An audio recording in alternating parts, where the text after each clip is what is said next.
Hey everybody, it's time for my lower body vlog, and pretty much keeping with what I said I was going to do, I want to focus on pause squats. I want to make sure I pause at the bottom, get super deep, and I just need to do low reps with high sets on these. And even though these sets were not failure, because we know I could do fives with this last time, the main thing I wanted to focus on was getting the pauses and getting in and just doing these over and over and over. And I may build this volume up. So I gave you guys a couple different camera angles so you can see what I'm doing.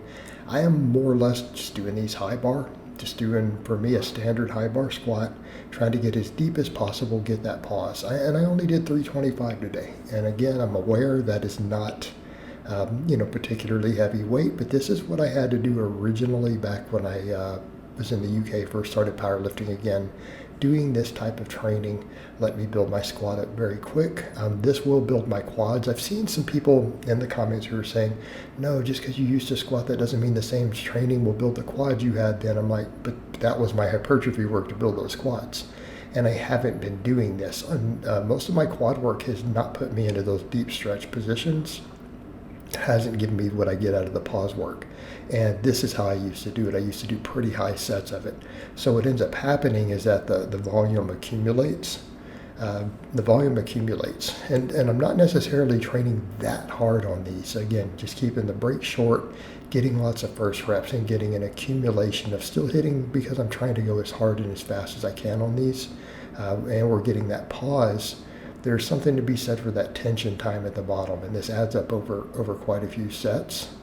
Again, trying to build that mobility back up, trying to build that stability out of the bottom, and pause squats do this for me. And I've historically done way better on these type of squats when I keep the sets high and the reps low. Versus, again, like people say, what about when you did Widowmakers back early on? Yeah, but that was just normal, regular squats, and we don't know that they always even hit depth. We were just trying to get the reps. And I used to do that. And that got me, up into the 400s on my squat.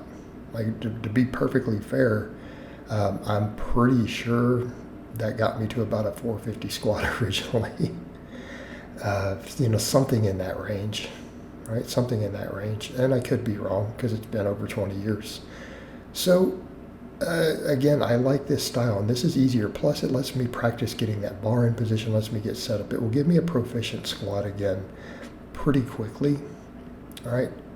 And again, if I do this a couple times a week, and I think I want to build this up to 10 sets of 3. All right. So I think when I did 8 sets of 3 today, once we can get to 10 by 3, then we can always add weight as long as we're still feeling good on those sets, and just kind of ramp it up from there. As long as I continue to progress on it, and the main thing is keeping those pauses, right? Because notice how deep we're getting, and notice the quad angle difference, right? The knee angle, the stretch on the quads. Again, we'll build the quads, and I can do it with less weight on my back, and that's kind of one of the big kickers. People have to think about that when it comes to the benefits of something like pause squatting. We just simply can't do as much weight. So now we get to the question of, why am I using the belt instead of the beltless? Very simple. I felt my low back getting really fatigued on this, so I feel like maybe just the extra core bracing wouldn't be a bad idea. It might be helpful here. And again, I'm looking at recovery. So I think I will eventually pull the belt back off on these, right? Because we did it last time without a belt. But I think I'll pull it back off eventually. But right now, I just feel like I do kind of need it just to be able to keep the bracing for the number of sets. And my lower back felt a lot better today. And again, it comes down to fatigue, and it probably comes down to the axial loading end, right? That is one possible perk of the belt, is that extra core bracing may, in theory, reduce the amount of axial fatigue. But, either way, eventually I will probably take the belt back off. But I'm like, I might as well use it. It is a little more comfortable right now when doing this. And the main thing is making sure that I'm getting the depth. No matter what we do with it, we need to hit the depth that we want to hit, and we need to get the pauses. And this wasn't particularly fatiguing, and I did this pretty quick. This workout took, a little under an hour for me to just knock out real quick. So again, maybe I could get the break shorter, but a lot of that had to do with the, setting up on the deadlifting, changing plates around, loading and unloading the deadlifting. But so yeah, eight triples on this. I'm not sure is this my last one or not. I can't tell because I threw this all into a big editor to make a better file, and I'm just now kind of voicing through all of it. So, but my quads and legs are looking pretty lean there, that's for sure. We still have to keep, like I said, we have to tighten up the waistline. But it's kind of the case of, I think as I get my quads rebuilt, as my quads get bigger, I think it'll be even easier for me to cut. It'll be even easier for me to cut and strip body fat away. But yeah, so we've taken off the extra boof already, I think, from what I was having with the shifts in my diet. So I'm about where I should be, I think, in terms of just normal water balance. So now it's just a matter of continuing to drop that body fat. So we're going to keep the diet clean, keep doing the things that I'm doing, keep doing my fasting, high carb, high protein, low fat, mostly plant-based. And I'll discuss later as I adjust my diet some what I'm doing with it, because I did do some protein overfeeding, but I feel like I just don't want to keep protein overfeeding like that. There's probably no reason for me to eat more than 200 grams a day, and then I can focus a little more on carbs, right? Instead of trying to eat 350 grams of protein every day. Again, it's the point where it just feels kind of nauseating. That's the one downside too, especially when you're doing it with a lot of shakes. So again, very similar diet to pretty much how I lean bulked last year, just with fasting added in the morning and a bit less calories.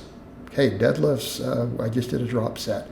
And man, on deadlifts can I not maintain the reps. After doing all the squatting, it was hard to do any real volume on the deadlifts, but I feel like it was still quality work here. So we ended up doing a drop set. Now, meaning there's about 3 minutes between these. So it's not like it's just very fast drop sets, because I had to change the bar around, put it on the jack, change the plates, chalk up. But we did, 515 for triple. Then we did 455, and then I dropped down to 425, and just did these, trying to use as best the form that I could. Again, definitely feeling a bit of fatigue at this point because of the short breaks on the squats. And so I did notice, like, the first set of deadlifts felt good, but as I did the other drop sets, man, they were tough. But again, do I think that I really got a large training response from it? Yeah, I think I did. Right? Good, robust training response. Felt my posterior chain, felt my back, everything very, very effectively on this. And again, a little hard on the hands because I used the deadlift bar, but I also realized that, again, I need to really scrub down my power bar if I want to use any grippy stuff with it. It's accumulated a lot of chalk again in the grips. Again, making it a little problematic if my goal is to really build everything instead of making it almost entirely a grip tool. But again, I just wanted to use a deadlift bar. Might as well. I don't think there's any harm in it at this point. Then for supplemental work, I did 2 sets of glute ham raises, and this let me know how fatigued I was, because the first set, I managed to get 12. They were hard, didn't think I had another rep left, but I got 12. And I went for the next set, I had to do like not 8 or something, and then I had to rest a few seconds at the top to try to get a 9th one. And again, my hamstrings, calves, everything were really, really cramped and pumped on both of these sets, right? Both of them, by the way. So yes, I felt my calves. So when we look at that, we realize those deadlifts really, really were fatiguing, right? They really were fatiguing.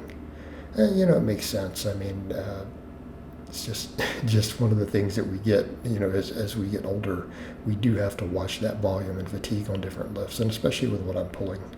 I'm still pulling a decently respectable weight for work sets.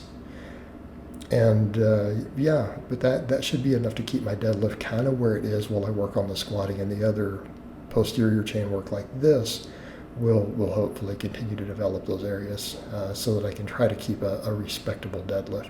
And so I did 2 sets of that. Then I finished up just to make sure my lower back got hammered good. We did 1 set of reverse hyperextensions just because I like getting the movement in, and it's good for helping undo a little bit of the axial fatigue by the way it pulls on the lower back, the traction effect. So I hope it's been informative, and I will talk to you guys and gals next time.